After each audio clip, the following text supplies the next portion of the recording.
Hello everyone, welcome back to our channel clinic Exzimus aesthetics. आज एक बड़े interesting topic के साथ हम आपके पास वापस आए हैं। आज की जिंदगी का सच क्या है? सच है भाग दौड़ वाली जिंदगी, जहाँ हमें ना अपना होश है और ना हमें अपने खाने पीने का होश है। स्ट्रेस तो हमारी लाइफ का एक पार्ट ही बन चुका है। और इसके बाद हमें जब हम अपने आप को मिरर में देखते हैं या शीशे में देखते हैं तो हमें दिखते हैं साइंस ऑफ एजिंग। और फिर हम क्या करते हैं? फिर हम करते हैं क्रीम्स। जो जो नई नई क्रीम रिकमेंडेशन सोशल मीडिया पे आ रही है, कभी हम वो लगाते हैं, कभी हम ये लगाते हैं, लेकिन उससे कुछ फर्क नहीं पड़ता। आज मैं आपसे शेयर करने वाली हूँ natural anti ageing tips for your beautiful skin, जिससे कि आप एज को अपने से दूर रख पाएंगे। तो जरूर इस वीडियो को एंड तक देखना। और जिन्होंने सब्सक्राइब अभी तक हमें नहीं किया है, हमारी फैमिली का हिस्सा नहीं बने हैं, प्लीज वो भी जरूर सब्सक्राइब करें।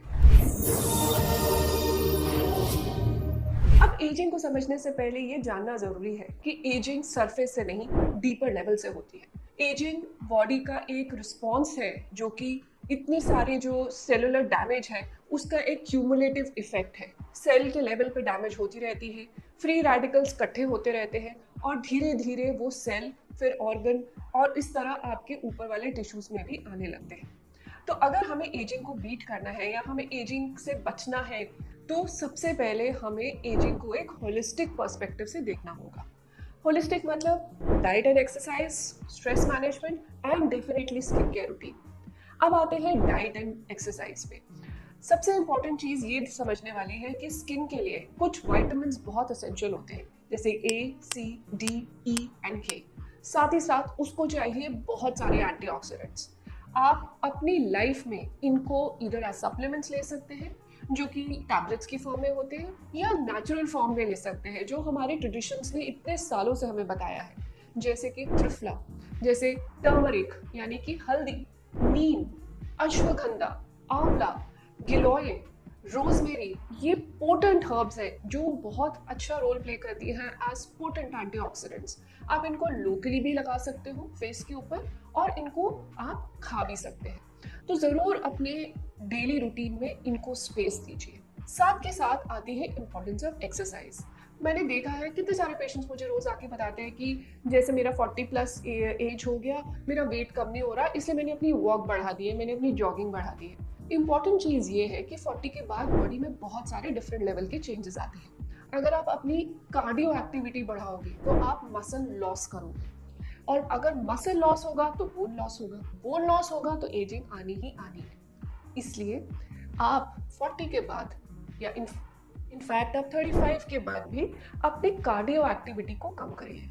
आप through out the day active रहिए, लेकिन सुबह 15 से 20 मिनट आप एक योगा ट्रेनिंग मेथड या कोर स्ट्रेंथनिंग मेथड जैसे कि पिलाते या स्ट्रेंथ ट्रेनिंग वो अपनी लाइफ में इंटीग्रेट करिए। ये ना तो सिर्फ मसल डेंसिटी इंक्रीज करता है बल्कि बोन स्टिमुलेशन भी करता है, जिससे सरफेस पे एजिंग चेंजेस रिवर्स हो सकते हैं। तो एक्सरसाइज को नेगेट मत करिए और राइट एक्सरसाइज पे स्विच करिए। फिर आता है हमारा स्ट्रेस। स्ट्रेस बहुत इंपॉर्टेंट रोल प्ले करता है एजिंग में, क्योंकि स्ट्रेस के होने से फ्री रेडिकल्स इंक्रीज हो जाते हैं बॉडी में और ग्रेइंग ऑफ हेयर, रिंकल आना, फाइन लाइंस आना, ये सब हमारी स्किन पे एनहांस हो जाता है, इंक्रीज हो जाता है। स्ट्रेस मैनेज करना रोज का एक करिकुलम होना चाहिए, रोज की एक एक्टिविटी होना चाहिए। एक simple breathing exercise eyes close करके जब आप सुबह उठो और सोने से पहले 10 मिनट्स की सिर्फ इनहेलेशन एक्सहेलेशन बहुत इंपॉर्टेंट रोल प्ले करती है आपके स्ट्रेस को रिलीव करने में। जो लोग मेडिटेशन नहीं कर पा रहे हैं उनके लिए ये फर्स्ट स्टेप है उस डायरेक्शन में जाने का। Last but not the least, skin care routines. Surface पे भी जो चेंजेस हो रहे हैं उसको भी हमें जरूर मैनेज करना है। सबसे इंपॉर्टेंट है 2 चीजें, मॉइस्चराइजर एंड सनस्क्रीन।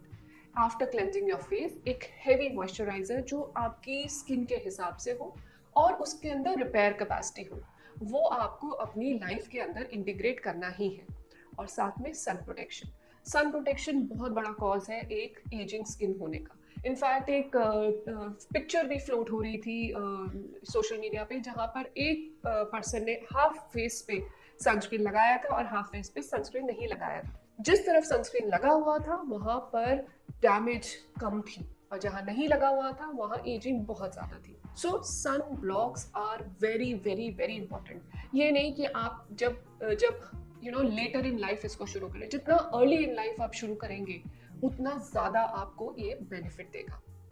ये सिंपल होलिस्टिक अप्रोच जो आप खुद कर सकते हो अपने घर पे consciously, diet and exercise, skin care routine होना और स्ट्रेस मैनेजमेंट, इन तीनों को जब आप रेगुलरली कंसिस्टेंटली करोगे कुछ महीने तक, आप खुद देखोगे कि आपकी बॉडी रिपेयर में अच्छे चली गई और आपकी स्किन भी हेल्दी होनी शुरू हो गई और एजिंग के साइंस कम होने शुरू हुए। किसको क्या क्या फर्क पड़ा प्लीज मुझे कमेंट बॉक्स में बताना। Wait for my next video. Thank you so much for watching.